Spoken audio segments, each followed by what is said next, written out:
အားလုံးပဲမင်္ဂလာပါကျွန်တော်ရဲ့ချစ်မိတ်ဆွေညီကိုမောင်နှမတွေကျွန်တော်ကိုမေးမြန်းနေကြတဲ့စူလင်ကုမ္ပဏီကဘောနတ်တကယ်ရရဲ့လားလတိုင်းရလားတလဘယ်လောက်ရလဲ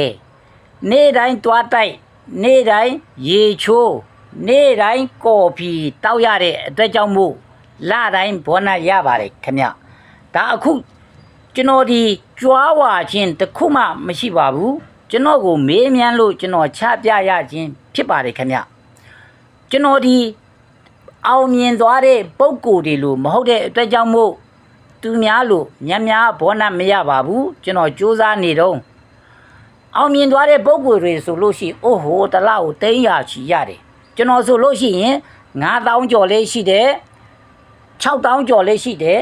9000ကျော်9000ကျော်လေးရှိတယ်1000ကျော်လေးရှိတယ်2000ကျော်လေးရှိတယ်4000ကျော်လေးရှိတယ်3000ကျော်လေးရှိတယ်ကျွန်တော်ကဘာဖြစ်လဲဆိုတော့မအောင်မြင်သေးတဲ့အတွက်ကြောင့်မို့အောင်မြင်သွားတဲ့ပုံကိုယ်လူလို့မဟုတ်ရပါဘူးအခုကျွန်တော်ချပြသွားတာ2025ဘောနတ်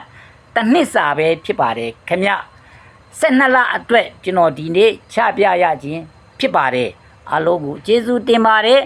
ကျွန်တော်ကိုမေးမြန်းလို့တာကျွန်တော်ချပြပေးရခြင်းဖြစ်ပါတယ်ခင်ဗျခဏကပြောသလိုပဲကြွားဝါခြင်းတခုမှမဟုတ်ပါဘူးဒါက2026တလစာ